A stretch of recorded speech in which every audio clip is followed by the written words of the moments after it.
हे guys, good morning. So ये episode 5 है in the quarter for FY24 earnings updates का series. अभी तो रिजल्ट सीजन चालू हो ही गया है, so I guess you can expect a lot of videos from my and.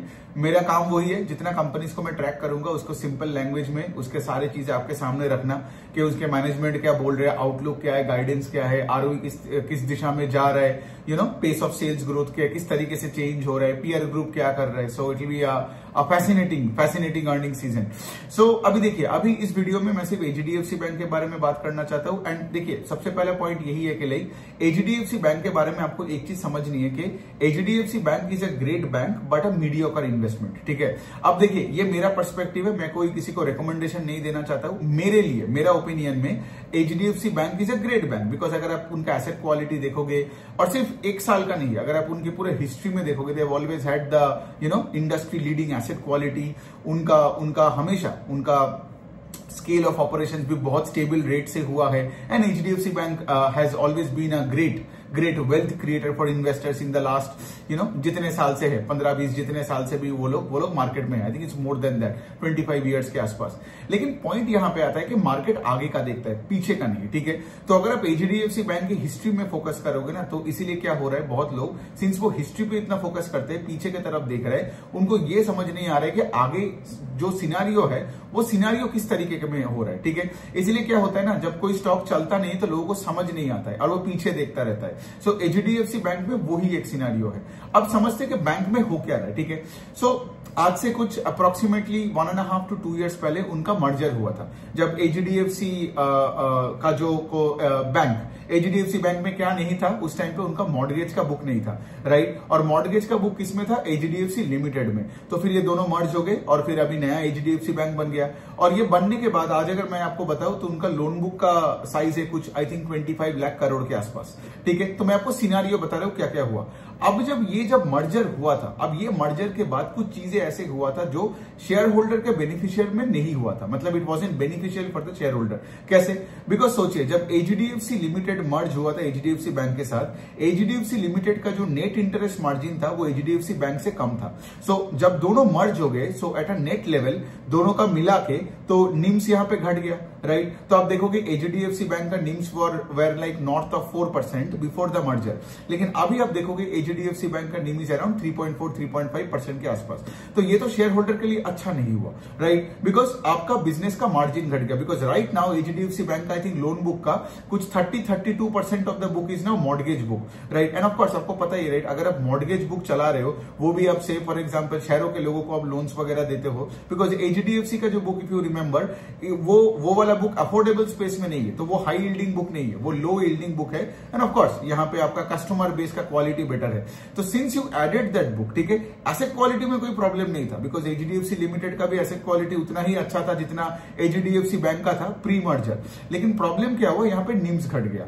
दूसरा साइड में क्या है, अभी का लोन बुक का साइज कितना हो गया, कुछ 24-25 लाख करोड़ के आसपास। अब इतने बड़े लोन बुक को ग्रो करना भी उनके लिए और थोड़ा दिक्कत हो रहा है। सो बेसिकली क्या था, ये है सिनेरियो। ठीक है, now let's move on to the other thing. तो जब ये मर्जर हुआ था, अब ये यहां थोड़ा सा मैं टेक्निकल एक बात, मतलब यहां पे मुझे बोलना ही पड़ेगा। So the credit deposit ratio कुछ उनका 110-115% के आसपास हो गया। क्रेडिट डिपॉजिट का रेशियो का मतलब है, अगर डिपॉजिट से 100 रुपए है तो उनका क्रेडिट था 115 रुपए, तो that is why the percentage is 115%, right. तो बेसिकली क्या होता है ना, RBI के गाइडलाइंस के अनुसार आपको वो नंबर को 100 के नीचे लाना है। ठीक है, तो HDFC बैंक ने पिछले 4-5-6 क्वार्टर से आपने देखा होगा उन्होंने क्या किया, उन्होंने अपने डिपॉजिट बुक को बहुत अच्छे रेट से ग्रो किया, 14-15% से ग्रो किया, and at a higher pace at which system deposit book was growing. ठीक है, इवन कितने सारे छोटे छोटे बैंक्स का भी आप देखोगे, स्मॉल फाइनेंस बैंक्स का भी देखोगे, जिनका से डिपॉजिट बुक HDFC बैंक के डिपॉजिट बुक से ज्यादा रेट से ग्रो नहीं किया। ठीक है, सो डिपॉजिट मार्केट में तो HDFC बैंक ने तो मार्केट शेयर कैप्चर किया और वो 15-16% से अपने बुक को बढ़ाया।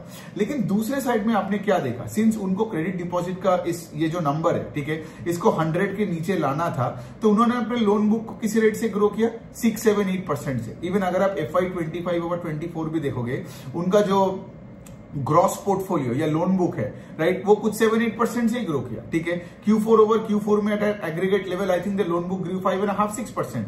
सो इसका क्या मतलब, इसका मतलब है उनका deposit book grew at a much faster pace than loan book, because उनको क्रेडिट डिपॉजिट रेशियो को 100 के नीचे लाना था। और आज मैं अगर नंबर बताऊं, दैट नंबर इज अराउंड 95-96% होगा। और बैंक का मैनेजमेंट ने कॉन कॉल में ये भी बताया कि वो आगे जाके ये नंबर नीचे की तरफ जाएगा, मतलब 90 के आसपास तो जाएगा, ठीक है। Now here is the thing, right, management को अब क्या पूछा कि चलो तुम्हारा क्रेडिट डिपॉजिट का रेशियो तो अभी 100 के नीचे आ गया, अब तो तुम लोन बुक को ग्रो करोगे, सो टेल मी कि FY26 में तुम किस रेट से ग्रो कर सकते हो ओवर FY25।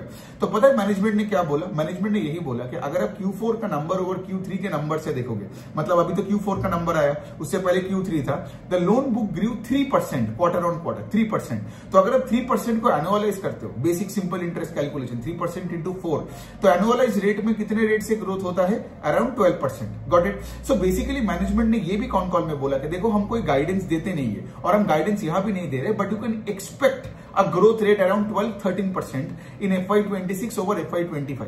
नाउ बात यहां पे आता है कि जब मैं HDFC बैंक के रिजल्ट के बारे में डिस्कस करता हूं, ठीक है, और मैं ये बताता हूं कि देखो ICICI bank is growing at a much faster pace, Axis bank भी एक हायर पेस से ग्रो कर रहा है, तो बहुत लोग मुझे ये लॉजिक देके बोलता है कि यू नो कि आगे जाके तो ग्रोथ रेट बढ़ेगा, ये होगा वो होगा। लेकिन मेरा पॉइंट वही है, आप अगर थोड़ा ठंडे दिमाग से सोचोगे कि डिपॉजिट बुक 14-15% से ग्रो कर रहा है, सो अगर कोई भी फाइनेंशियल इंस्टीट्यूशन का डिपॉजिट का साइड 15% से ग्रो कर रहा है, you cannot grow the loan book north of 15%, और वो भी अब इतने बड़े बेस में। If you remember HDFC bank का जो लोन बुक था, राइट, कह रहा हूं 15-16 लाख करोड़ का बिफोर द मर्जर, वो तो 20% से ग्रो कर रहा था। तो अभी 25 लाख करोड़ का लोन बुक में यू कैनॉट ग्रो 30% ना। और सोचिए ना, एक कंट्री जिसका से फॉर एग्जांपल आज हमारा नॉमिनल जीडीपी ग्रोथ रेट अगर 12-13% है, और HDFC बैंक जो इतना बड़ा बेहेमोथ बैंक बन गया है, स्टेट बैंक के पीछे तो HDFC बैंक है ना, so how can HDFC bank grow at let's say north of 14-15%?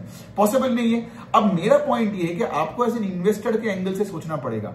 अगर कोई 8% का लोन बुक का इंजन लेट से अगर 12% से भी ग्रो करता है, how much money do you think you will make in that stock? समझ में आ रहा है आपको? आप ये 8, 10, 12, 14 के खेल में ही आप फंसे रहोगे। शायद आपका स्टॉक अभी 1900 में है, कल 2400 में होगा, लेकिन आपको तो बड़ा सोचना है ना, राइट। मुझे तो ऐसे कंपनीज चाहिए जो 20, 30, 40% से ग्रो करे, एटलीस्ट अगर मैं 20s, 30s and 40s and even या 50s का हो, राइट। लेकिन ये क्या बात हो गया, मैं 8% और 10% और 12%। प्रॉब्लम ये होता है ना कि लाइक मैंने हमेशा आप लोगों को यही सिखाया, राइट, कि कोई भी बिजनेस का अगर पेस ऑफ ग्रोथ बढ़ता है तो उसका स्टॉक में मोमेंटम आती है, डिमांड आती है। और मैं ये नहीं बोल रहा हूं कि HDFC बैंक में नहीं आएगा, शायद आएगा, राइट, लेकिन द पॉइंट इज मुझे 8 और 10 और 12 का खेल में कोई इंटरेस्ट नहीं है। और इसीलिए मैं बताता हूं हमेशा कि HDFC बैंक का जो as an investment it's pretty mediocre, ठीक है। बिकॉज देखिए मैनेजमेंट का कॉन कॉल में वही था, राइट, उन्होंने क्या क्या बताया मैं आपको बता रहा हूं। अब थोड़ा सा कॉन कॉल का थोड़ा सा समरी करके बात करते हैं। एक तो उन्होंने बोला कि नेट इंटरेस्ट मार्जिन वही 3.4% के रेंज में रहेगा। दूसरा चीज है कि लाइक आपने देखा होगा RBI ने 2 रेट कट किया ना, आई थिंक दूसरा रेट कट कुछ ही दिन पहले किया, बिकॉज ऑफ कोर्स, राइट, अभी फूड इन्फ्लेशन या जनरल इन्फ्लेशन का नंबर देखोगे वो तो नीचे ही आ रहा है। सो अभी रेट कट कर दिया, तो यहां पे क्या होगा, सिस्टम लिक्विडिटी यहां पे बढ़ेगा। बट हैविंग सेड दैट, इससे क्या होगा, इससे इनका कॉस्ट ऑफ बोरोइंग थोड़ा सा और बेटर हो सकता है। लेकिन the point is HDFC bank is already a low cost borrower, ठीक है, और कितना कम कॉस्ट में पैसा उठाएगा। The point I am trying to say इसके लिए यहां पे HDFC बैंक का ROE का नंबर का इंप्रूवमेंट का दिखता नहीं है। और मैनेजमेंट ने यह भी बोला कि हम वो 1.9 और 2.1% के रेंज में अपना ROE नंबर को ही रखेंगे। सो माई पॉइंट इज दिस के लाइक अगर आपको से फॉर एग्जांपल आप मार्केट में आ रहे हो, आप 20s, 30s, 40s के हो, राइट, आप यहां पे एक ऐसे बिजनेस में जा रहे हो जो 8 से 12% के लोन बुक को ग्रो कर सकता है। और मैनेजमेंट और ये भी मैनेजमेंट ने ऐसा गाइडेंस, और वैसे भी HDFC बैंक का मैनेजमेंट का भी गाइडेंस देता नहीं है, ठीक है, लेकिन उनका वही है कि लाइक देखो अगर हम QOQ 3% किया तो साल में 12% हो सकता है। और दूसरे साइड में क्या है, दूसरे साइड में यही है कि आपका निम बोलो, आपका ROA बोलो, ROE बोलो, यहां पे किसी में मुझे कोई अपवर्ड ट्रैजेक्टरी दिखा ही नहीं कॉन कॉल में, समझ में आ रहा है। और इसके साथ क्या है, अगर मैं आपको एक और मतलब कुछ और डेटा लेके बात करूं, पिछले साल से इस साल में आप देखोगे ब्रांचेस का जो ग्रोथ है वो कुछ 9-10% से हुआ। सो मेरा कहना है कि अगर मैं देखता कि ब्रांचेस का ग्रोथ भी 25% से है, तो मतलब क्या, मतलब तुम्हारा जो लोन बुक का पेस ऑफ ग्रोथ है वो ब्रांच के साथ लिंक्ड है ना, अभी भी लिंक्ड है। Because I know online digital lending वगैरह हो रहा है, लेकिन फिर भी इंडिया में आपको जितना टायर 4-5 सिटीज में जाना है तो वहां पे जैसे एचडीएफसी बैंक भी बात करता है कि वो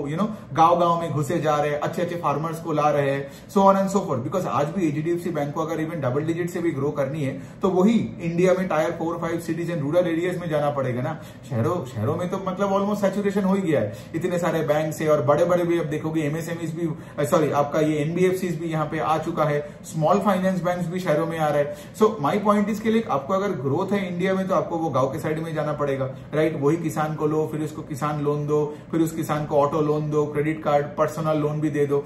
the point I am trying to say इसके लिए आपको अगर समझना पड़ेगा कि आप बिग पिक्चर लेवल पे आप कौन सा खेल खेल रहे हो।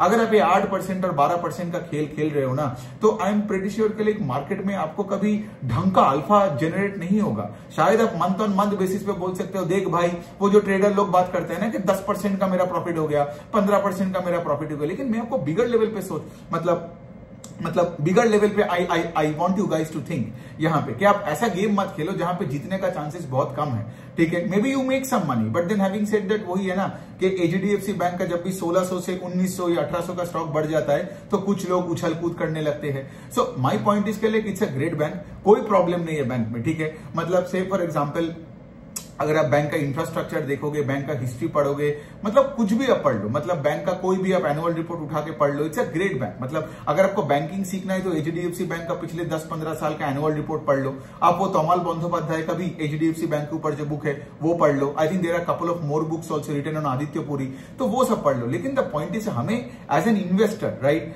हम जितना भी हिस्ट्री पढ़ ले अपने नॉलेज के लिए, but at the end of the day हमें तो ग्रोथ चाहिए ना। तो ये क्या बात हो गया, राइट। तो इसीलिए मैं हमेशा बोलता हूं कि एचडीएफसी बैंक एक एवरेज, एक मीडियोकर इन्वेस्टमेंट है, लेकिन वो मेरे लिए है, राइट। अगर आपका इन्वेस्टमेंट स्ट्रेटेजी वैसा है, अगर आपका फाइनेंशियल प्लानिंग में ये होता है, बिकॉज बहुत लोग म्यूचुअल फंड्स में तो एचडीएफसी बैंक होता ही है, right, then it's fine, right. और मैं कौन होता हूं आपको बोलने के लिए आप पैसा कहां रखोगे नहीं रखोगे, लेकिन मैं हमेशा चाहता हूं कि क्या होता है ना, लोगों को पीपल फील एंटाइटल्ड कि वो एचडीएफसी बैंक में डाला है तो पक्का पैसा बनाएगा। इसलिए पिछले 4 साल में जब इतने लाखों मल्टीबैगर्स बन गए आसपास, एचडीएफसी बैंक का हिला ही नहीं, and you lost your time and as well as you made poor capital allocation decision because you were looking, मतलब वो पीछे देख के आप गाड़ी चला रहे थे आगे।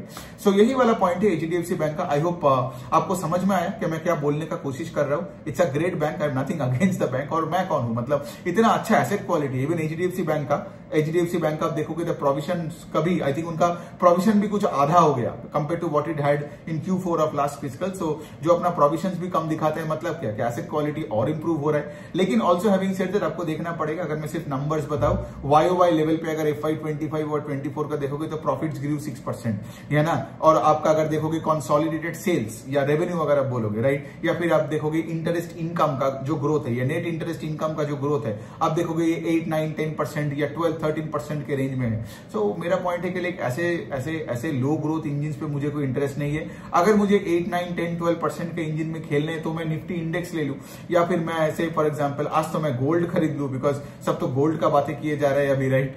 सो द पॉइंट इसके लिए मैं अगर स्टॉक मार्केट में आता हूं और मैं इंडिविजुअल स्टॉक में पैसा डाल रहा हूं तो मैं रिस्क ज्यादा ले रहा हूं, राइट। मैं इतना वॉलेटिलिटी झेल रहा हूं तो मुझे एक हायर रिवॉर्ड तो मिलनी चाहिए ना, वरना मैं क्यों इन्वेस्ट कर रहा हूं। सो वही वाला पॉइंट है। मतलब आई नो के like I don't want to call anybody lazy, लेकिन मैं हमेशा देखा हूं कि जो लोग रिसर्च वगैरह नहीं करते हैं वही एचडीएफसी बैंक के बारे में बोलते रहते हैं और उसको डिफेंड करते रहते हैं। लेकिन क्या होता है ना कि लाइक रिटेल इन्वेस्टर्स जिनका कैपिटल कम है, they need to focus more on businesses that can give them a higher pace of growth, right. और उसके लिए ऑफ कोर्स उनको ज्यादा ट्रैक करना पड़ेगा, काम करना पड़ेगा, पोर्टफोलियो में एडिशन सब्सट्रैक्शन होगा, कट करना पड़ेगा, ऐड करना पड़ेगा, तब जाके अल्फा मिलता है ना।